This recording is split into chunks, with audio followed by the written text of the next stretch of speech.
Bosman ini mendukung 272 pejabat daerah sejak tahun 2022 dijabat oleh PLT sampai tahun 2027. Bahkan 100% kepala daerah di jabatan gubernur, wali kota, dan bupati di seluruh Indonesia yang hampir 500 wilayahnya hingga tahun 2027 dijabat oleh PLT. Sangat setuju. Setuju tidak ada pileg pemilihan legislatif hingga tahun 2027. Alias pileg 2024 tak perlu diadakan. Juga pilpres 2024 tidak perlu diselenggarakan. Setuju jabatan presiden diperpanjang 3 tahun lagi untuk mengatasi masalah pandemi hingga tahun 2027. Dan pastinya setuju jabatan presiden 3 periode. Sangat setuju di semua daerah hingga tahun 2027. Partai politik tidak berkuasa lagi sebagai pimpinan daerah sehingga 100% semua wilayah di bawah kendali pemerintah. Hal ini akan membuat Indonesia menjadi negara satu komando, garis lurus, tegak kemana aja. Pokoknya kemana saja presiden menghadap, saya manut. Anda orang terbaik, terjujur, dan timnya semuanya terbaik.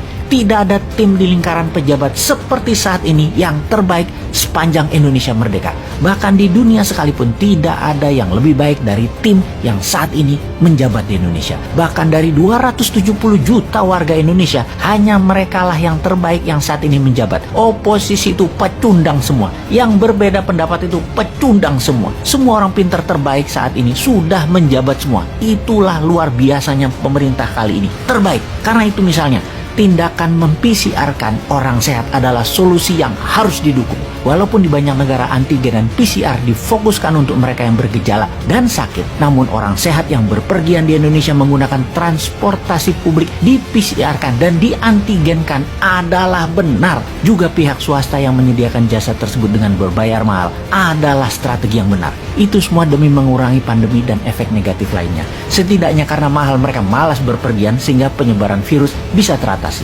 Untuk itu, booster seri 3 dan seri 4 segera disiapkan setiap 1 tahun ke depannya. Sebagaimana Bosman katakan sejak tahun 2020, di mana hal ini penyuntikan vaksin berseri sesuai dengan rencana untuk menyehatkan masyarakat sampai akhir jabatan 2032. Hal ini akan terus dan segera dilaksanakan. Keputusan tegas presiden membatasi ekspor bahan mentah aneka tambang adalah sangat jenius. Eropa panik, dunia panik akan ketegasan ini dan membuat dunia takluk di bawah Indonesia kendali atas bahan mentah yang harus disegerakan menjadi bahan jadi. Bahkan ketika kebijakan 100% larangan ekspor batu bara, di mana negara utara Indonesia marah semua seperti Jepang, Filipina, Korea Selatan, Tiongkok, adalah langkah heroik presiden. Hal ini sangat kami dukung. Bahkan ketika dibuka lagi batu bara untuk negara sahabat kakak tertua, batu baranya Indonesia harus bisa kembali ekspor lagi untuk mereka. Kami pun dukung. Pasti manfaatnya baik untuk negara karena yuan kembali masuk. Kasihan Tiongkok itu, walaupun kakak mereka mengemis-ngemis untuk batu bara kita. Untung ada orang yang paham tentang kakak tertua ini di kabinet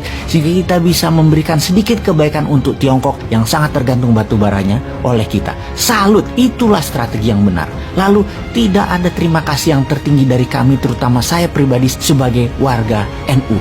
Juga sebagai salah satu co-founder dari perusahaan Urun Dana Santara, dengan menggabungkan kekuatan ekonomi umat, ekonomi kerakyatan, mengkolaborasikan NU dengan Santara untuk dijadikan nama ibu kota baru Nusantara adalah sebuah kehormatan tertinggi. Nusantara, IKN, akan kami jalankan dengan amanah tinggi. Dulu kami pernah meminta ke Sultan Jogja untuk mendapatkan sekeping lahan 2000 hektar Sultan Ground, di mana di wilayah ini kita akan jadikan seperti Hong Kong, City of London atau City of Venesia, di mana waktu itu kita akan membuat City of Mataram yang punya sistem keuangan dan administrasi berbasis blockchain dan lain sebagainya sebagai contoh negeri Wakanda yang baru dan nyata. Salah satunya kita akan menggunakan e-rupiah berbasis gold di City of Mataram tersebut. Akhirnya impian itu pun oleh Bapak Presiden dikabulkan walaupun dipindahkan tempatnya ke Kalimantan Timur, di wilayah yang lebih besar dari wilayah Sultan Groundnya Jogja, alhamdulillah, yaitu wilayah Kalimantan Timur, Penajam. Saya pribadi yang pernah 5 tahun tinggal di Kalimantan Timur tersebut menjadi mendapat kehormatan. Pulang kampung nih,